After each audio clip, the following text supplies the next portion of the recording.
Children are very important in human population, and they constitute critical links between the present and future generations. Their suffering in the 21st century is unacceptable.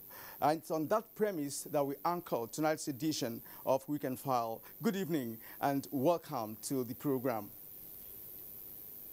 In today's Nigeria, the fundamental rights of children are being encroached upon on a daily basis without appropriate sanction. The increasing spate of child abuse with its attendant consequences, therefore, calls for urgent assessment, prevention, and mitigation in order to secure the future of Nigerian children. The truth is that the current child protection system is weak and needs to be strengthened. Many Nigerian children are generally referred to as street children and have historically been labeled and considered as delinquents, street urchin, and almajiris. Some of them may have been driven from their homes because of maltreatment by mothers, stepmothers, fathers, and stepfathers as a result of death of either of their parents or as a result of broken homes. This category of children are denied basic rights and exposed to physical and sexual abuses and live in inhuman conditions. UNICEF says 6 out of 10 children experience some form of violence before they turn 18, with half of them experiencing physical violence. Nigeria's children's rights are protected by law, which stipulates punishment for adults who take advantage of them. But most often, cases of child abuse are not reported to the appropriate quarters. The Nigerian child is also educationally disadvantaged, as the nation accounts for one of the highest number of out-of-school children, with about 10.5 million children roaming the streets. Let's look at the issues from different perspectives as we present to you tonight's edition of Weekend File. Thank you for finding time to join us on your weekend companion. My name is Kirin Umayo, and here the news comes first.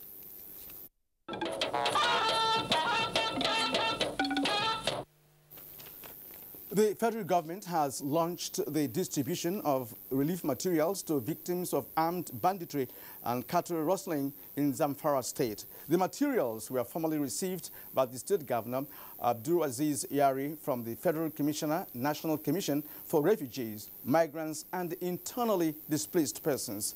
Sadia Omar Farouk Haliru Mohammed reports.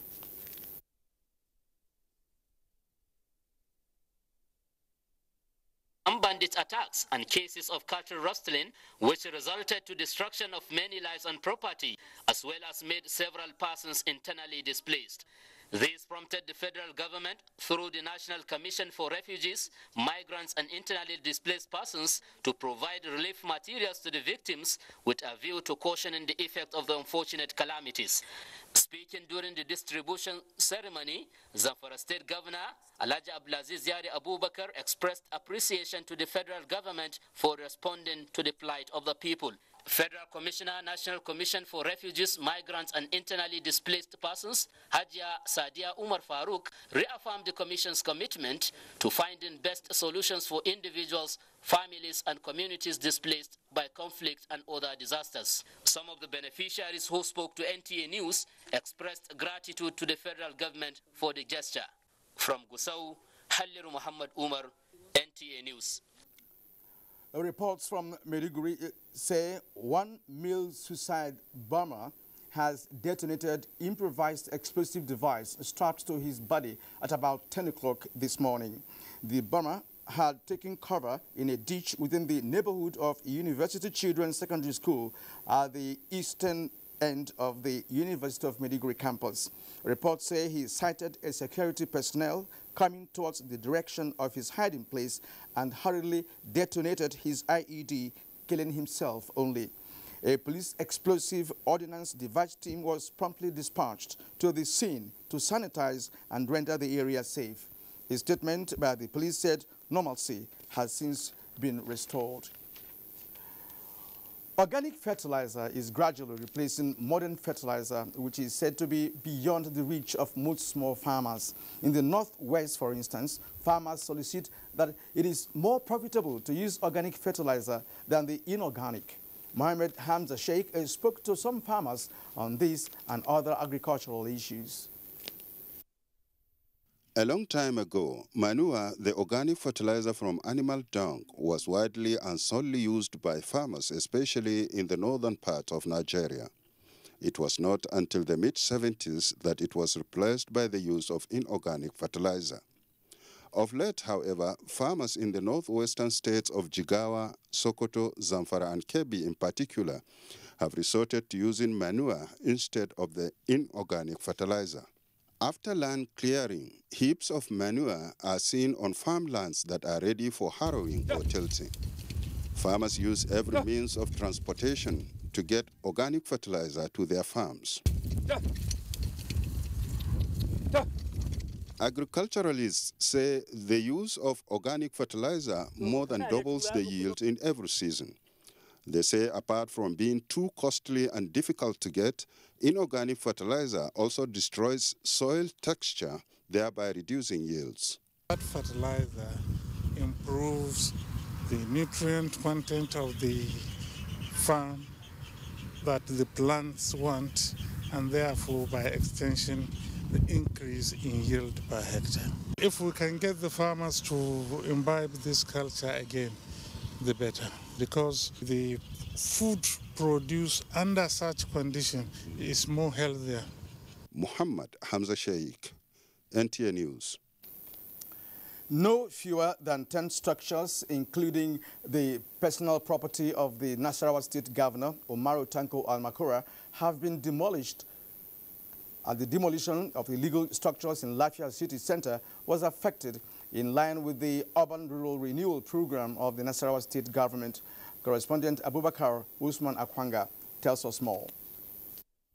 The exercise carried out by staff of the Nasarawa State Urban Development Board, the combined effort of security personnel who were drafted to ensure orderliness in the demolition exercise that lasted several hours. Some of the property affected include commercial stores at the A Division Police Station in the heart of the city, illegal erection of buildings along strategic location of the state capital, gross abuse of rights of occupancy, and the conversion of residential premises into commercial centers at different parts of the city. Prominent victims of the demolition exercise were chairman of Breeze FM, a privately owned radio station located at the center of the city, commercial shop owners, the Nigerian police, including the state governor, Umaru Tanko Almakura, who admitted to have been properly served notice before the operation was carried out. In this situation, let's not take the law into our hands. Let's ensure that we follow due process. That's why we won't meet with him in court. At least to help me, give me a location, another place. That is my own. There was a notice that it was like a rumor. The managing director of NUDB TPL Adamu Sule Liman explained that the operation was not carried out to witch hunt anybody. They have no building plans. Some of them are posing danger to the environment they are staying in.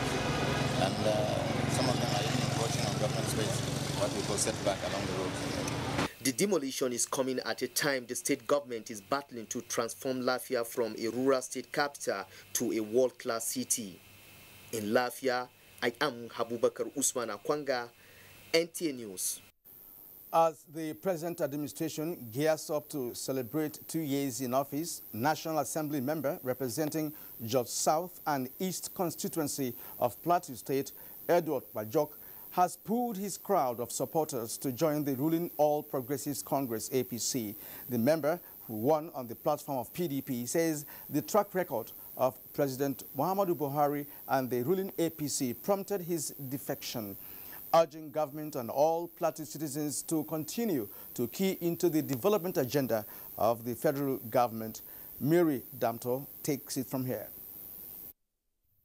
Receiving the member into the party, the APC chairman, Just South Local Government Area, Mr. Mancha Joseph, alongside the Kuru A Ward chairman, Mr. Peter John, said the defection is a clear indication for greater things to come in the party, considering his personality.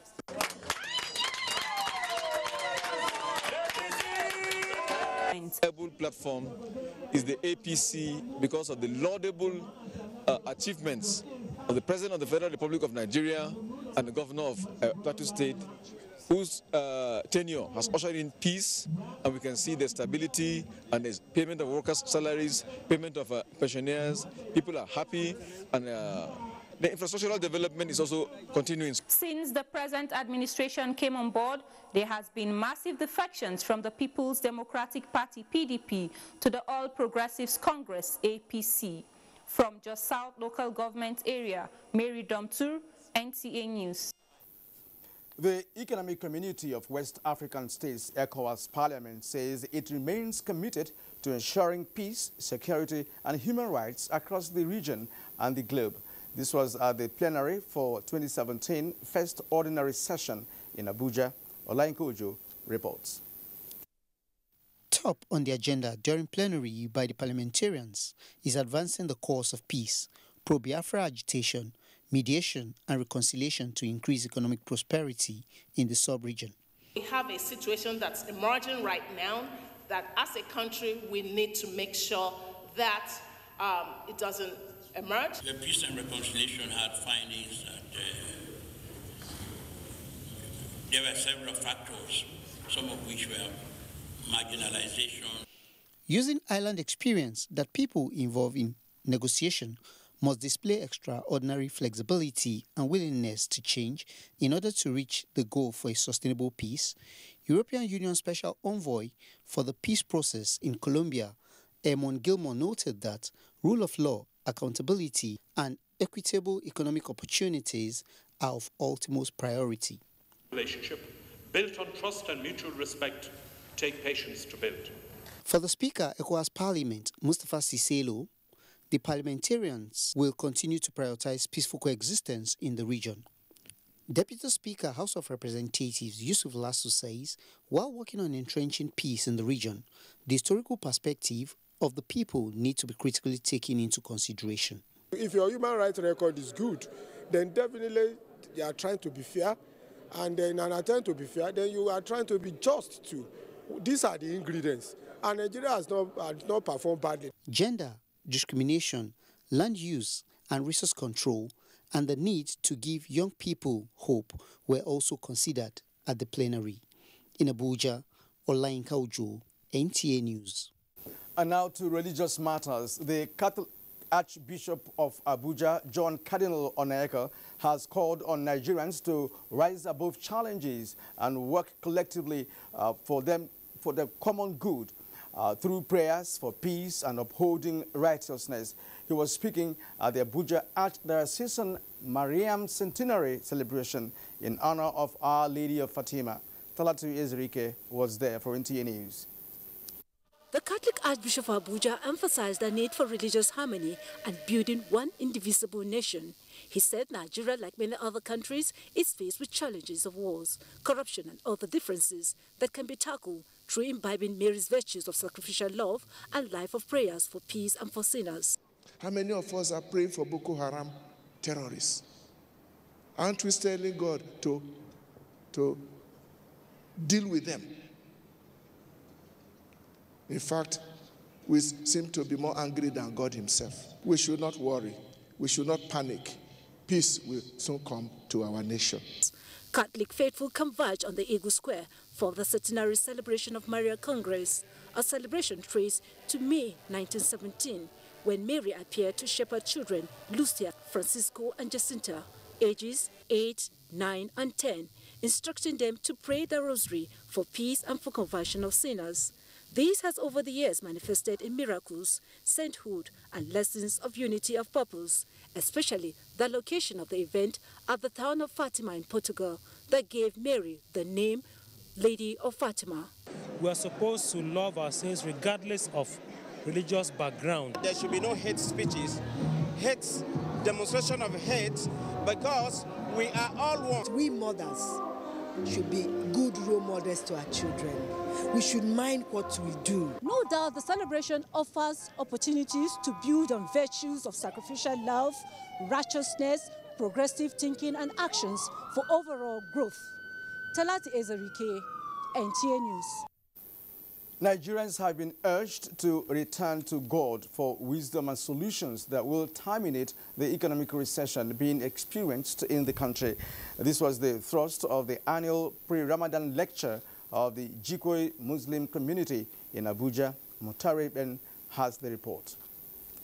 With the theme Economic Recession and the Way Out, the Islamic Perspective, guest lecturer at the annual Ramadan lecture, Ustaz Idrisu Al-Hassan, noted that Nigeria may have frittered away her wealth from the era of economic boom, but there is always room to seek Allah's intervention to recover from lost opportunities. Saudi Arabia, Qatar too, their GDP then was about 203, and they had $246 billion in their sovereign wealth funds. Now that we are having recession, they are not affected because of that calculation. Now the way forward now is that, first of all, as believers, we have to pray for these leaders, for them to have, for God to give them focus. And at our own level too, we have to start planning on how to live within our income. The issue of greed, Allah subhanahu wa ta'ala forbid it such that only a few have the whole resources at hand. And in line with some of the things the government of the day is doing, trying to support the extremely poor. These are some of the things, inshallah, that Allah subhanahu wa ta'ala enjoins us in the Quran. The lecture afforded participants the opportunity to reflect on what is expected of every Muslim during Ramadan. Forgiveness, those are some of the things that you really need to work on before you even go into Ramadan and after the Ramadan. When you are fasting and then you are insulted by somebody who is not fasting, you are supposed to tell the person, look, keep your peace, I am fasting. That is what religion teaches us. Fasting is one of the pillars of Islam, and we have to do it.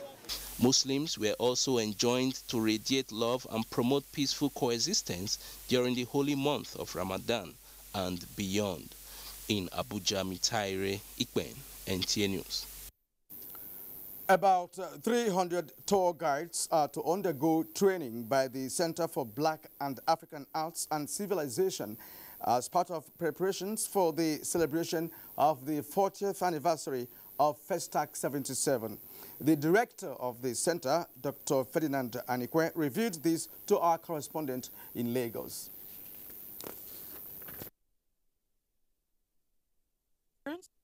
For the celebration of the 40th of FESTAC 77, the management of the Center for Black and African Arts and Civilization has mapped out strategies to promote the cultural aspect of the event while creating entertainment. While fielding questions from journalists, the Director General of CBAC disclosed that number plates with cultural inscriptions will soon be available to Nigerians in order to create awareness about the program. Those in tax authority institutions, those that buy new vehicles, even those who have bought the old ones, to get close to and purchase these plate numbers, because it will be a plate number of reference to symbolize and signify the very important cultural assemblage of people of African descent and blacks in diaspora. He also hinted that about 300 tour guides will be trained to assist Nigerians and foreigners during the celebration. We will examine them very well, because you don't just hand somebody over to go and welcome somebody coming from Papua New Guinea, from Australia, from France, and you hand the person over to a person you don't know. That is one of the reasons why we must know the people who are the tour guides. They will have a lot of people shutting them, in addition to the fact that we train them rigorously so that they will know how you attend to a visitor. These efforts, the Director General says, is aimed at promoting the enormous benefits of the creative sector. The celebration of the 40th anniversary of FESTAC 77 will kick off in June till December 2017.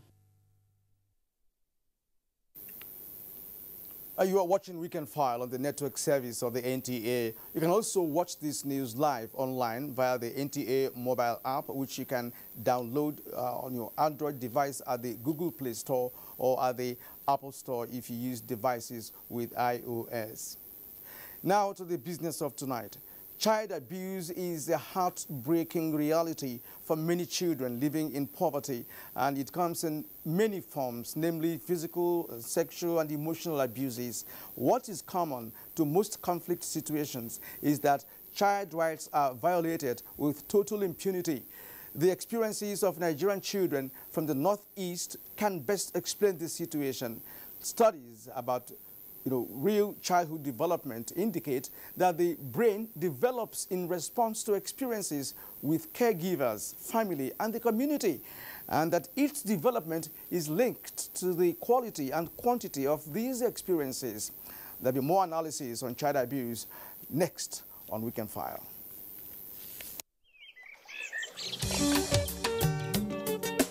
Change does not just happen.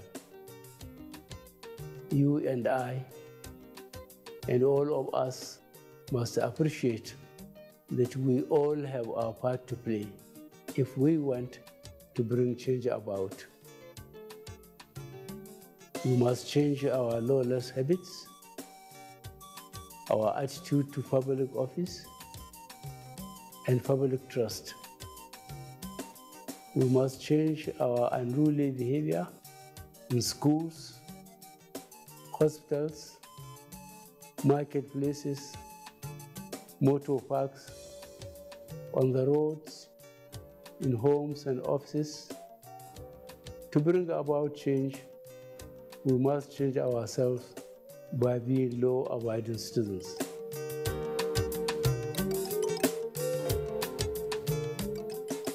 When the kings of African comedy gather under one roof, there is only one outcome. Can we bring down the roof? Come witness the craziest and the funniest, the oh my God, and the baddest of them all. Laughter will scatter your brain well. Come watch the biggest names in African comedy at Glow Laughter Fest. Basket Mouth, Bovi, I Go Die, Sheyi Law, Gordons, Salvador, Osama, Bash, Kenny Black, and many more. You will never have a bigger gathering of jaw-dropping, whip-cracking comedians under one roof. One microphone, one network, all over Nigeria. Yeah, I'm gonna be there. I am gonna be there. I'm going to be there. Live and direct. For the time of your life. Will you? To win a free ticket, use 2,000 Naira in a month and text LOL and your preferred location to 240. Laughter Fest. Laugh go kill you, die. True. Glow Unlimited. I can't believe she just rejected me and my camera. She rejected my lights. How can she not want makeup? Maybe when the battery dies, she'll come back to us. Nah, not with a 4,000 milliampere battery. Experience the best selfies of your life. Gioni A1 Super Selfie Super Battery.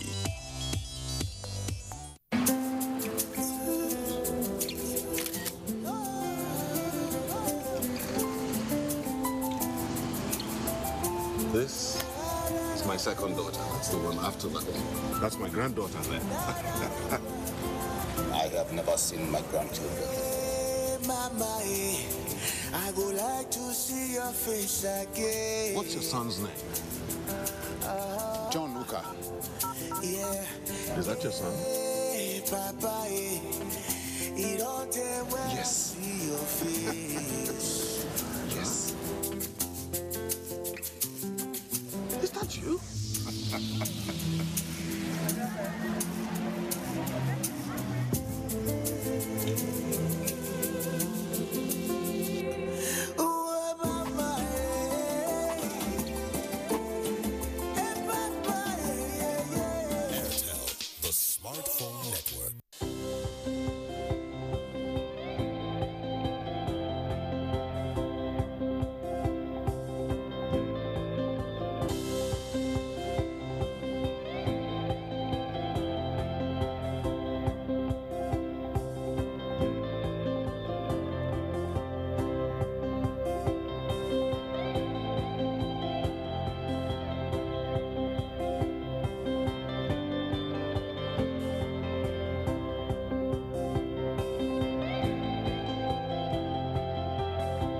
It is with joy that I've received Our Excellency's gifts. I want to say that may God continue to bless and reward her. And so, on behalf of Garki Hospital, we are grateful.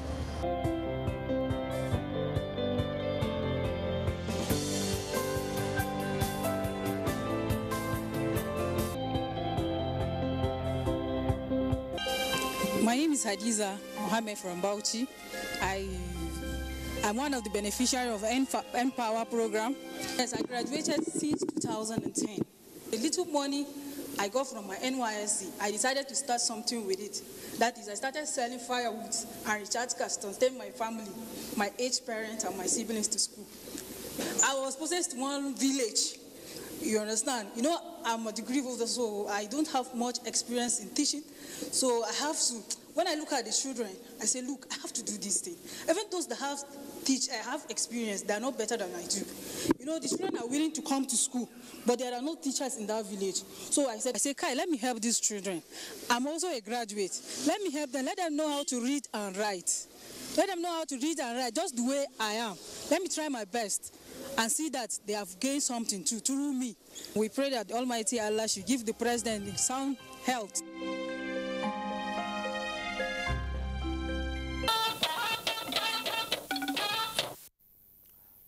News just in now. Abuja, Nigeria has been granted the hosting right of next year's World Congress of the International Press Institute, IPI.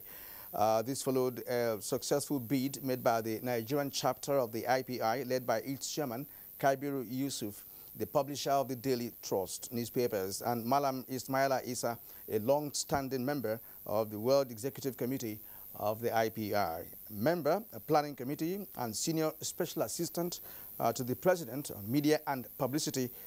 Garba Shehu, in a release, said the Nigerian team showed a 6-minute video showcasing the rich social and cultural heritage of the country and its outstanding values of media freedom, rich diversity, and free flow of news.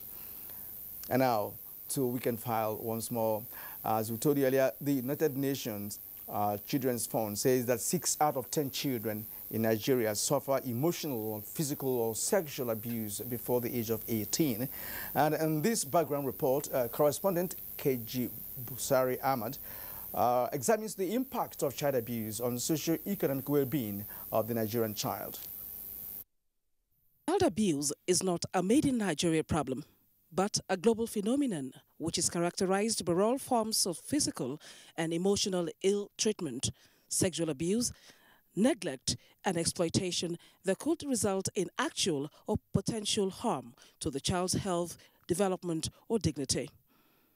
A survey carried out by the National Population Commission in collaboration with the UNICEF and the U.S. Center for Disease Control and Prevention shows that half of the total number of children in Nigeria experience violence one way or the other, while the Human Rights Watch in 2016 declared that 1 million children in the Northeast have no access to education due to insurgency, while UNICEF also revealed that Nigeria has approximately 10 million out-of-school children, and most of the suicide bombers have been girls of school age. Another report also revealed that 4 in 10 girls experience sexual violence, while 1 out of 10 boys experience same. Also, 1 in 6 girls and 1 in 6 boys experience emotional violence before the age of 18, and only 4% of these abused children get needed help. Unlike the NTA celebrated case of baby Chiwendu, an 18-month-old baby that was allegedly raped by Police Corporal Anthony Anoja, which got huge support from the Nigerian 7th Senate, while most cases never got reported due to fear of stigmatization. Not caring about a child's feelings, abandoning the child. Those who make a child do too much work, when you find a 7-year-old, 9-year-old going out hawking, so they are still on the streets at 10 o'clock. In hawking, they could be raped. In hawking, they could be kidnapped. In hawking, a car can knock them down. In Nigeria, the Child Rights Act, which came into being since 2003, is yet to make any meaningful impact due to lack of domestication, which is tied to cultural and religious beliefs. Practice and implement this Child Rights Act to the core, not paying lip service to it, because the children you have today are the future of the Nigeria you're expecting tomorrow. With the 2017 Children's Day celebration fast approaching, one can only hope that the stakeholders, including the government, will shift the emphasis to the total domestication of the Child Rights Act, as enshrined in the Constitution across states of the Federation, so that the children may truly be referred to as the future of the nation. I pity them. I want them to come to school. Maybe their parent does not have money to take them to school. I told you, it's the economic situation. They have to make ends meet. Get the children educated. Then you see you have a very great and vibrant nation. I cannot let my child walking on the street like this. Even though I don't have, I'm supposed to struggle for my child. Children are supposed to be gifts and blessings from God. Depending on how they're being treated, the reverse could be the case. KG Busari Ahmed, NTA News. Thank you, KG, for that report.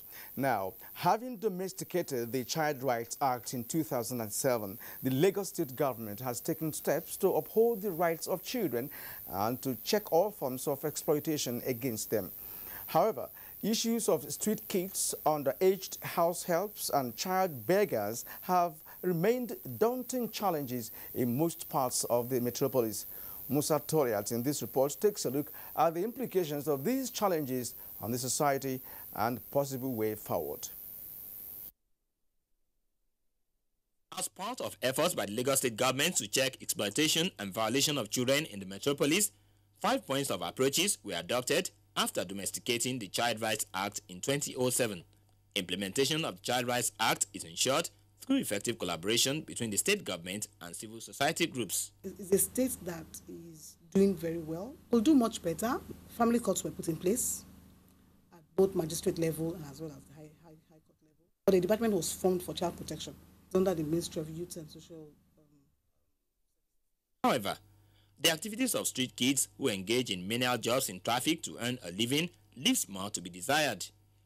There are also child beggars who take their trade to an aggressive level. Civil society groups lament the recent move by the Lagos State government to reclaim coastal communities as part of massive urbanization drive. In Otodogbame, over 32,000 people thrown out, including thousands and thousands of children. It's the same Lagos State as the perpetrator in this case. They should introduce yes, an incentive. They will reciprocate their gesture. These civil rights groups prefer a way forward. But the issue is about how can you also make children that you can take care of. Silence is no longer good. For those who don't speak out, they are culpable. Observers say state governments should be encouraged to domesticate the Child Rights Act and ensure its full implementation. In Lagos, Musa Toliad, NTA News. Borno has always been the center of Islamic scholarship where people from all over the country and even beyond send their children to acquire Quranic knowledge. Hospitable as the people of Borno are, this had never been a problem until now, with the emergence of insurgency, which orphaned more children and separated others from their parents, thereby creating room for various forms of child abuse. Muhammad Ibrahim tells us more. In Maiduguri, the Borno state capital, it is not a rare sight to come across physically or emotionally or even sexually abused children.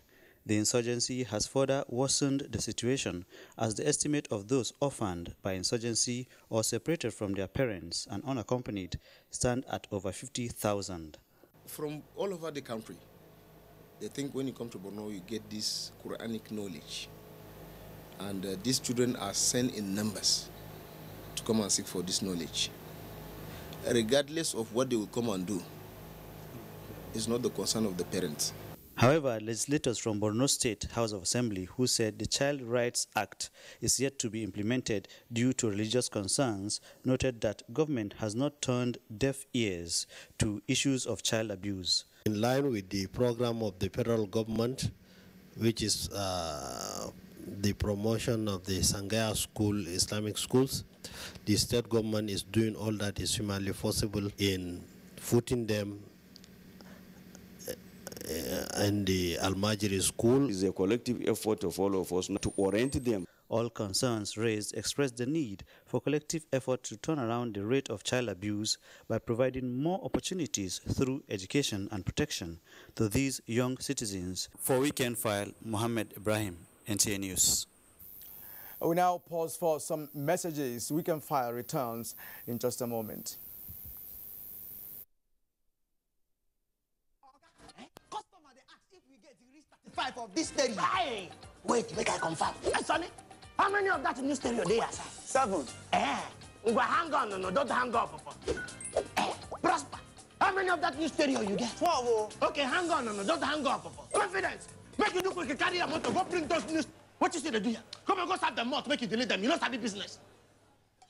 See, I did there for one place. They use my phone, they control, they coordinate all my businesses with the Glow SME Flexi. And it's cheap for that. New Glow SME Flexi lets your business operate efficiently for less. Get 1 hour talk time or more than 650 megabytes data or any combination of both for just 500 naira. Plus, reduce costs with special staff rates, a choice of unmatched data plans, and best international call rates. Call 200 now or visit your nearest Glow World. Glow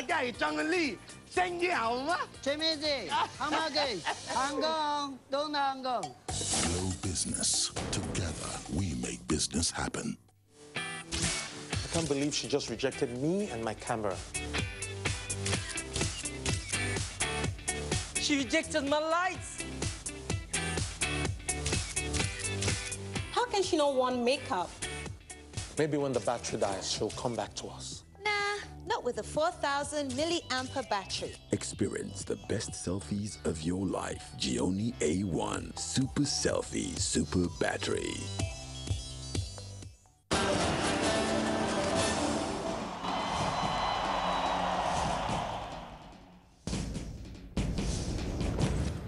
Issues in the sports sector remain one of the most debated among Nigerians due to the passion, followership, government involvement, impact on Nigeria's external image and our national life in the sports parliament.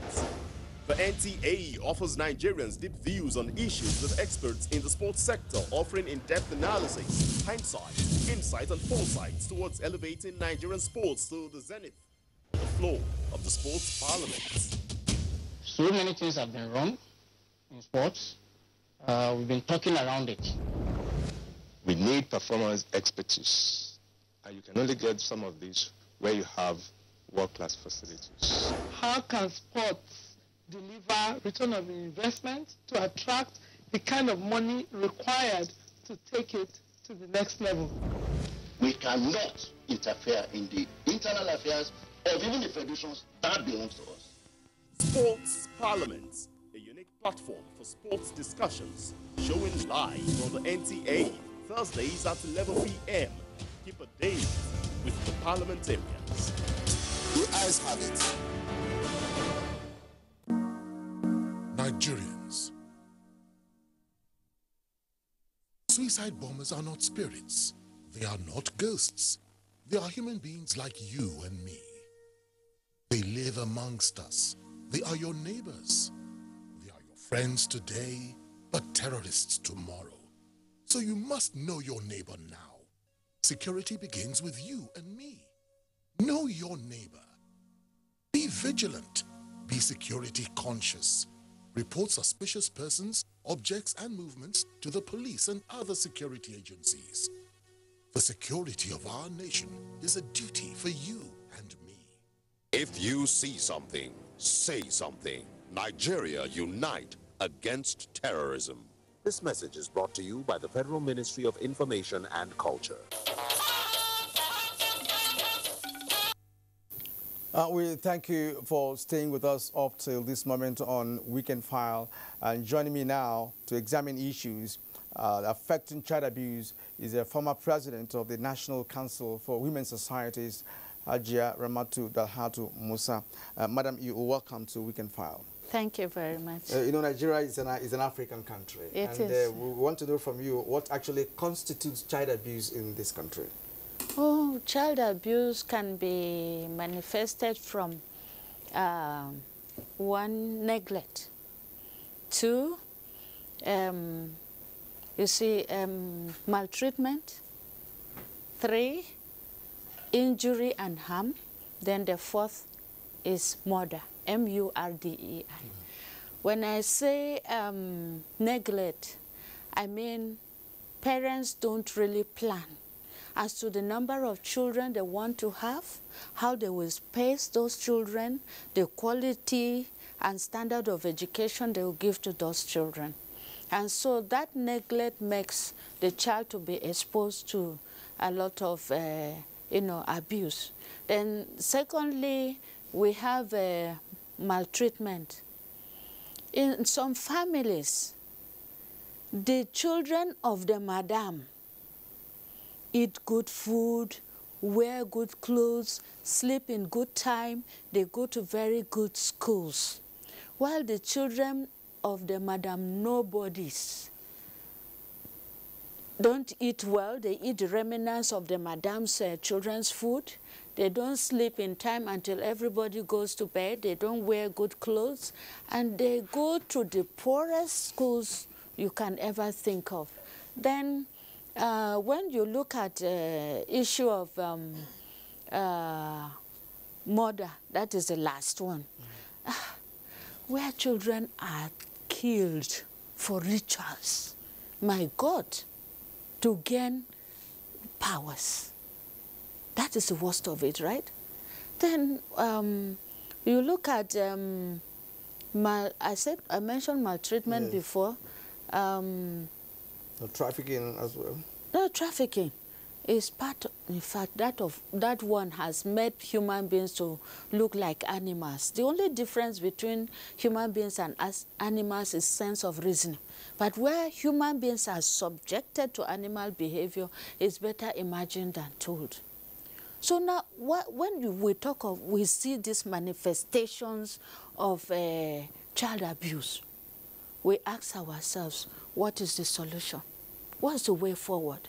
Of course, the way forward is obvious, child protection. That word alone, how do you protect the child? The question will arise. You look at it from three, aspects: the family, the school, and government. The family, as I mentioned earlier, we need to do family planning. In those of us that are 50 years above know that our parents used to space their children 3 years. No family, no taking of tablets, no injections, nothing. And then we had to plan for, parents need to plan for the number of children to give birth to. We cannot just have as many as we can until the eggs are finished from the womb. It's not like that. Look at the number of almajiris we have on the street beggars. Even the beggars, some are adult now. If they were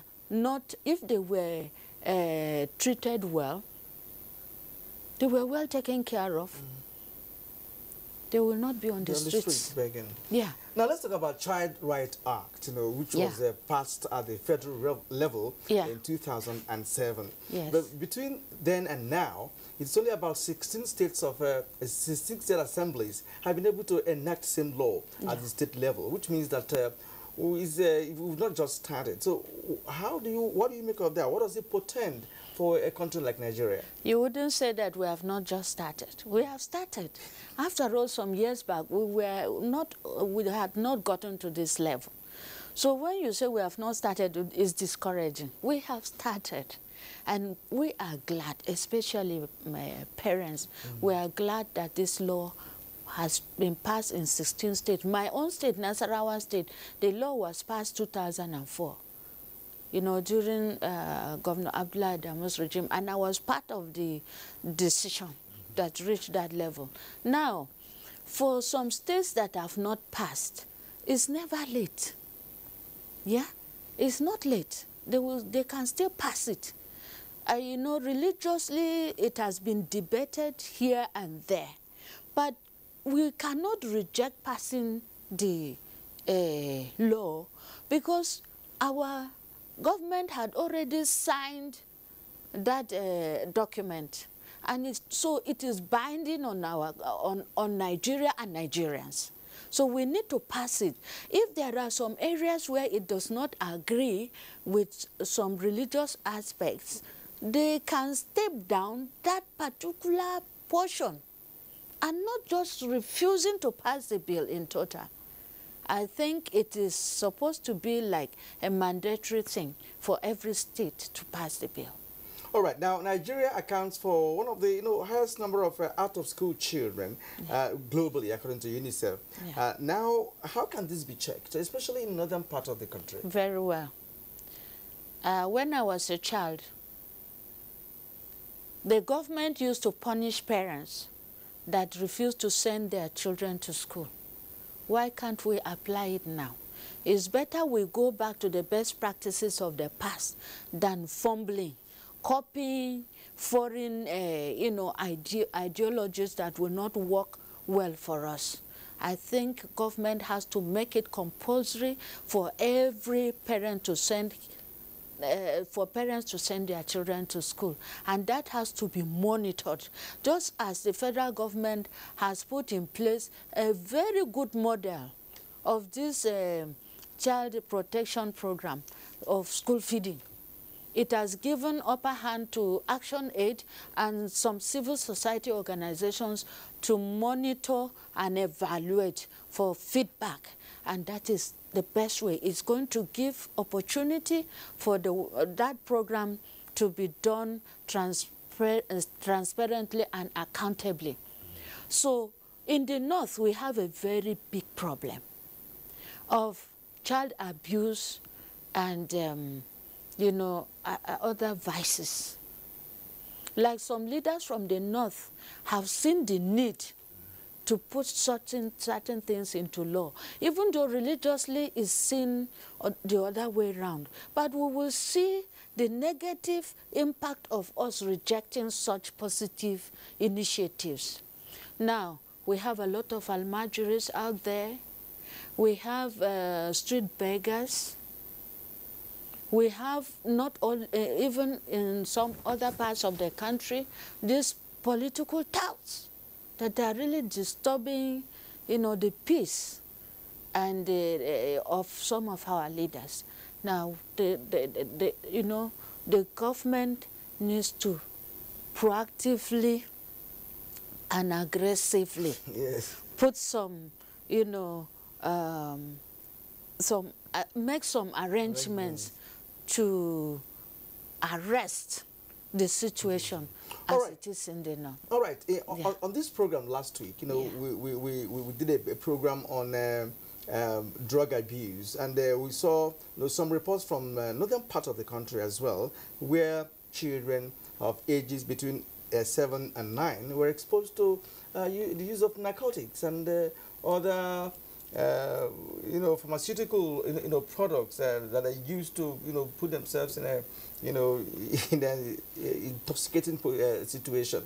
How would that aspect be handled, knowing fully well that no parent will actually allow his or her children to go into that? There's some other grown-ups lure this younger generation of Nigerians into the use of narcotics. How can that aspect be curbed? That is societal influence. And it comes from the first point of child protection, that is neglect. If parents don't neglect their children, and they are not hungry for material things for these children to go and take anything and behave anyhow to bring what they so-called income to the house, it will not happen. Now, we have NDLA, we have other security agencies that are helping to curb this situation. People should not be tired, because if we allow these children to go haywire, the problem will backfire at us. Therefore, in the past, a child did not belong to a parent, but now the society has gone sick. If you correct the child of your neighbor, it becomes a problem. If the school corrects a child, a parent could go to the school and just embarrass the teacher. Therefore, all hands must be on deck for us to curb this ugly menace. Now, Aja, it appears that child abuse in Nigeria is committed with impunity, as the abusers often go scot-free. Yeah. What can we do to bring the perpetrators of this to book? I think our legislators need to pass a bill that will, you know, provide some solutions to these problems. Because you and I, we are not in position. We can do our best within our community, you understand. But on a larger note, government has to put something down in our documents or in our, the Constitution. I don't know, I'm not a lawyer, and I know some sections of the Constitution that has to do with children and women, but I cannot speak on this wide, you know, issue. But our legislators were pleading to them. I know they are doing some good job. Forget about all these intrigues. It's part of politics. Yes. That they should put something on, in the Constitution, review some parts of it so that it can capture some of this menace. Otherwise, people that you can imagine a man raping a child and they will just give him a fine of like 100,000 as if, and somebody that steals a good will go to prison without fine. I mean, it's not okay. Human beings should be respected. Exactly. Yes. All right, Ma Alaza, thank you for really sharing your views on this matter with us. Yeah. We appreciate your time and, of course, your word of experience, you know, because you also been in and out of government, you know, so you've gained experience over the years. We thank you for sharing some of that with us tonight. Thank you. I have been speaking with Ajia Ramatu Dahadu Musa, who is, was the former president of the National Council for Women's Societies. Weekend File continues. Don't go away. Food and Drug Administration and Control, NAFDAC, is working to ensure access to safe, good quality essential medicines with the World Health Organization pre-qualification of made in Nigeria pharmaceutical products, stiffer penalties for fake drug offenders with a review of NAFDAC laws, national, regional, and international collaborations, cutting-edge technologies, including the mobile authentication service. NAFDAC impacts upon everything we do, including water we drink, the food we eat. They are important organs to the development of this country. And everybody should come out and join them and support them and help them to achieve the greatest benefits and success that they need to the country. Let us support NAFDAC to win the war against fake drugs and other unwholesome regulated products. NAFDAC, safeguarding the health of the nation.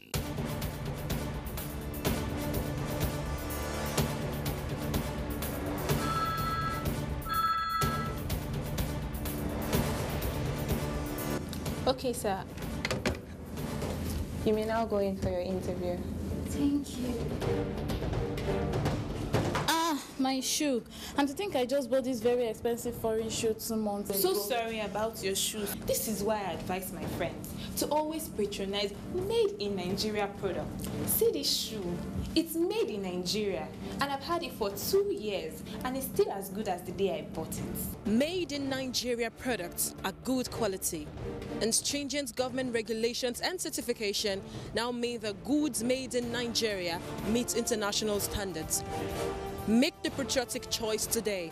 Buy right. Buy Made in Nigeria. This is a public service announcement brought to you by NTA.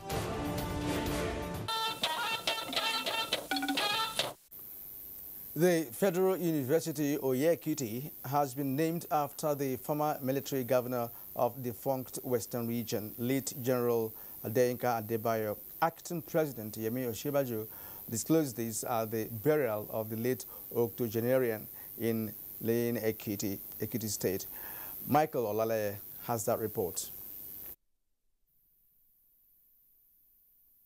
The final burial of the patriotic general was full of solemn and emotional moments as inspirational rendition and commendations rendered the atmosphere.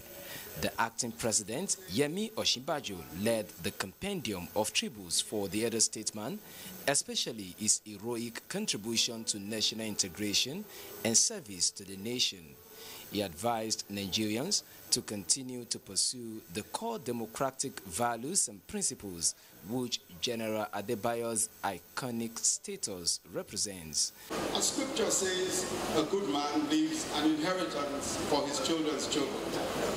The inheritance is not money or property.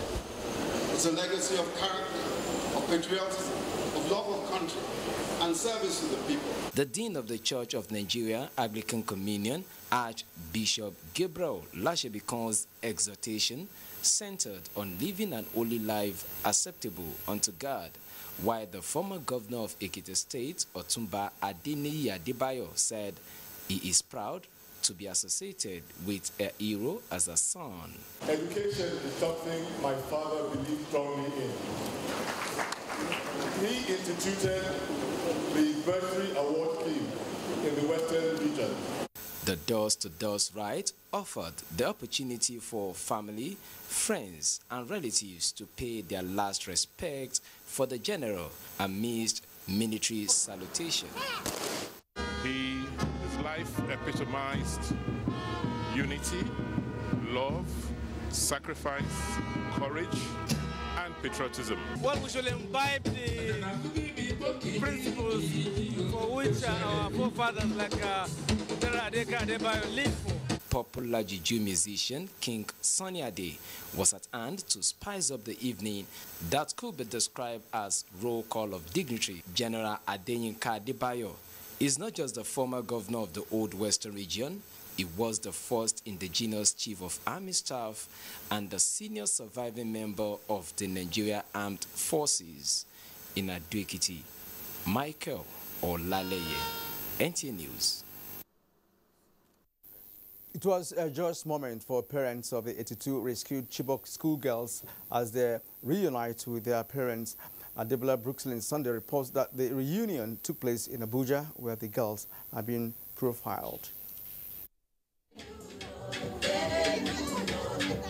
For several minutes, the girls were on the dance floor in appreciation to God and the federal government who facilitated their rescue. Few minutes later, the 21 earlier rescued girls arrived and joined in the celebration.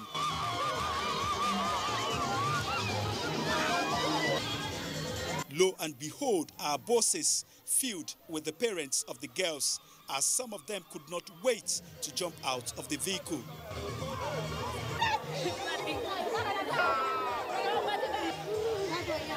This is the first time some of these parents are seeing their daughters who spent about 3 years in the captivity of Boko Haram.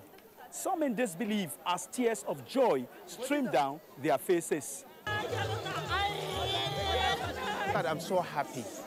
It's beyond what my ordinary tongue can say.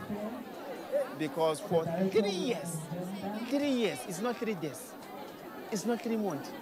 Today, it has come to pass. Our prayers, God has answered us. Really thank Jesus Christ. May he see those who are still in captivity to come back as my daughter comes. Minister of Women Affairs, Aisha Al-Hassan, represented by the Director of Planning, Research and Statistics, Abide Miaremu, said the reunion was possible because of the political will of the President Buhari's led administration. We want to thank federal government, this administration, for that which they have done to make this a reality. And we believe that every one of us will go back.